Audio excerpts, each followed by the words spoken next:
उसकी आंखें नम हो गई थीं, जैसे उस पर कोई कयामत गिर गई हो।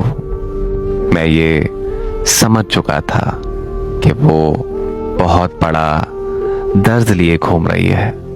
दरवाजा खोला, वो कांपती आवाज में बोली, मुझे छोड़ कर आओ वापस। मैंने उसे बैठने का कहा और मैंने उसे बोला कि खुद को महफूज समझो। उसे जब यकीन हो गया कि परेशानी लेने वाली कोई बात नहीं है, तो वो मुझे बताने लगी कि मेरा शौहर मर गया, मेरी 2 बेटियां हैं और मुझे ससुराल वालों ने भी निकाल दिया। मेरे माँ बाप भी फौत हो चुके हैं, मेरा भाई भी कोई नहीं है।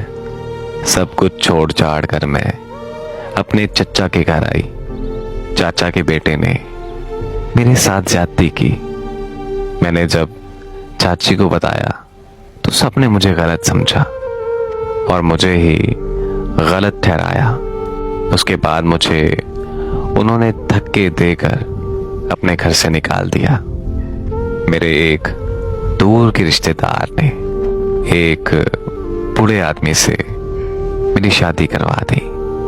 उसके जवान बच्चे थे और उनके बच्चों ने मुझे बहुत जलील किया। फिर मेरा वो शौहर भी फौत हो गया। बेटियों को साथ लिए दर बदर भटकने लगी। ना ही मेरे सर पर छत थी और ना ही खाने के लिए रोटी। सड़क पर खड़ी थी। एक साहब आए और कहने लगे कि 1 घंटे के 5,000 दूंगा। ना चाहते हुए माँ की ममता, हालात की सताई हुई, आखिर क्या करती। मैं उसके साथ चलती। अब मैं हर रोज अपना जिस्म बेचती हूँ। मैंने किराए पर घर लिया हुआ है। मैं अपनी बेटियों को घर पर अकेला छोड़कर आती हूँ। मैंने बहुत बार सोचा कि खुदकुशी कर लूं, लेकिन मैं जब अपनी बेटियों को देखती हूँ तो मेरी हिम्मत नहीं होती। वो रो रही थी और मैं जमाने की बेहिसी महसूस कर रहा था। उसके सर पर हाथ रखा और मैंने उससे कहा कि मैं तुम्हारा भाई हूं। आज से तुम अपनी बेटियों को लेकर मेरे घर रहो। वो औरत यकीन नहीं कर पा रही थी। कार में बैठा उसके घर पहुंचा। उसकी बेटियां सोई हुई थीं। बहुत ही प्यारी थीं उसकी बेटियां।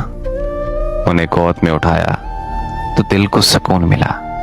वो मुसलसल रोए जा रही थी। मुझे कहने लगी कि आप फरिश्ता हैं।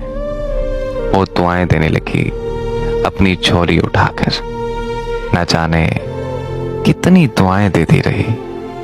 बस मैं आखिर पे एक बात कहूंगा, अगर तुमको पेट भरने के लिए 4 दीवारी से बाहर नहीं जाना पड़ रहा, अगर तुमको जिस्म नहीं बेचना पड़ रहा, अगर तुम्हारे सर पे चादर है, अगर लोग तुम्हारा सौदा नहीं करते, अगर तुम्हारा दामन पाकीज़ा है, अगर तुम रात को महफूज पनाहगाह में सोती हो, तो ना करना बर्बाद अपना आशियाना, वरना रोंद दी जाओगी, नोच ली जाओगी।